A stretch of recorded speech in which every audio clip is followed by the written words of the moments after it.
Hello and welcome to Pro Trader Strategies Market Commentary for Tuesday, March the 21st. My name is Eric Wilkinson. Some of you may recognize me as the Wolfman from CNBC, Fox Business, or even the Wall Street Journal for my commentary on everything from economic to geopolitical and market analysis. Please keep in mind that everything that we talk about in these daily market commentaries is not a solicitation to buy or sell any of these securities or strategies. At the end of the day, we're here to teach you some different strategies that you can implement in your portfolios, but please do that in your own way.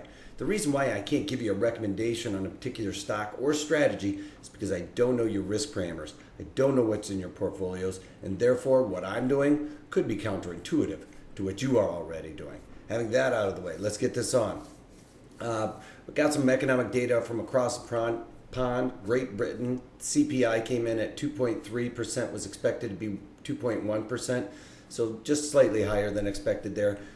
Producer Price Index, the PPI, input came in at negative 0.4%, was expected to be a positive 0.2%. And then we also got the RPI for Great Britain came in at 3.2%, was expected to be 2.9%.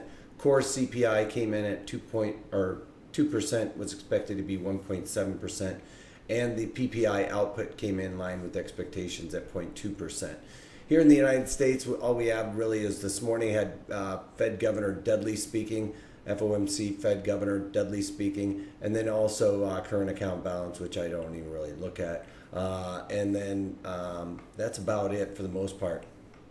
Then the overall markets, as you can see here, the crude oil market is down slightly on the day, down about 39, but off of its lows, albeit it is very near the lows still. But again, kind of looking to test that Fibonacci level, and I'm looking for it to break through it and come down to this $45.80 area.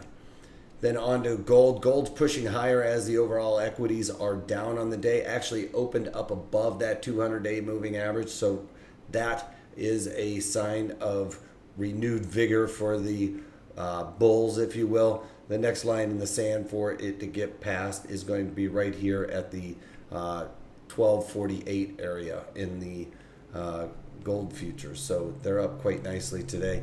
Bonds up also as well, looking to test the 50-day moving average.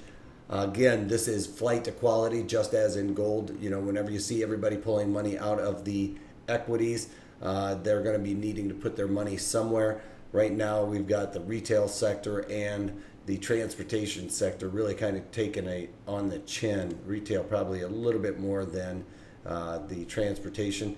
This is the Dow Jones Industrial Average, down over 187 points right now, and just screaming to the downside. It feels like ever since the open, for the most part, we have had pretty much unrelented sell-off.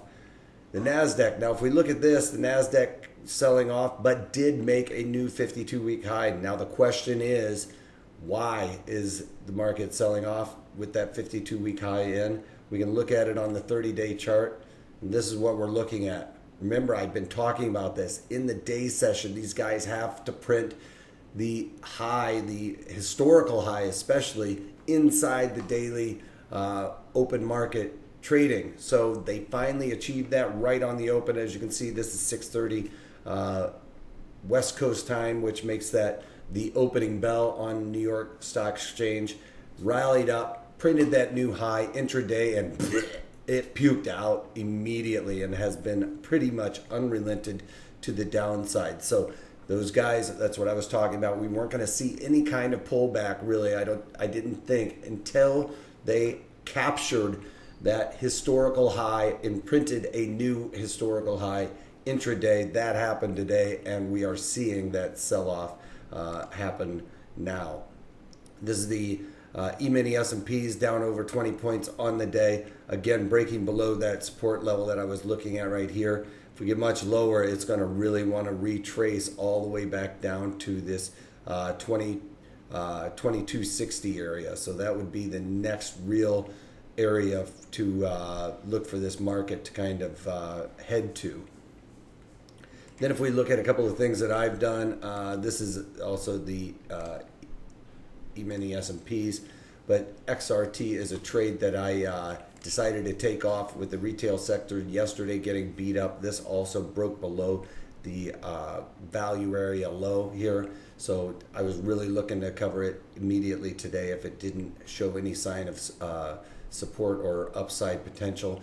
So I took off my iron condor in there, and I had on the April 39, 40, 46, 45 iron condor in there, and originally paid 36, or sorry, sold it for 36 cents, bought it back for 17 cents. So a little bit better than 50% of my max profit, but the overall market is really picked up to the downside since I took that off. So as soon as I started seeing that weakness go on, I decided to take it off, and it is just like the broader market. That's what I'm talking about with the retail sector really getting crushed. If you looked at Gap, Macy's, Kohl's, Coach, any of those guys, they're getting beat up pretty bad. With AT&T, we got them breaking below this value area high. Decided to put on some short deltas in there, and went into the May because I like the longer duration with these type of debit spreads, if you will, and decided to go in and sell the 38 puts and bought the 45 puts in there, and paid a debit of $3.45, so slightly less than 50% of the width of those spreads, which is right in line with what I talk about in these webinars, following those rules for AT&T. I'm also looking at CMI Cummings and to do a put spread in there, just because with the transportation retail sector getting beat up, I think they're going to get drugged down as well. Just been chasing that. It does not look like I'm going to be able to get that trade off. So that's about all I got for you guys today. Go to ProTraderStrategies.com, sign up for the webinar. We're going to be doing some pairs trading. So in these markets where we're getting a little bit more volatility, a little bit of movement in here, some of these stocks are actually going to outpace to one direction or another their counterpart, or somebody, say Coach versus Gap or something like that. Some of these higher correlated stocks, when one of them really starts falling, we'll have a tendency to see the other ones try and catch up. So go to ProTraderStrategies.com, sign up for those webinars, and that's all I got for you. If you can't take that, take it easy.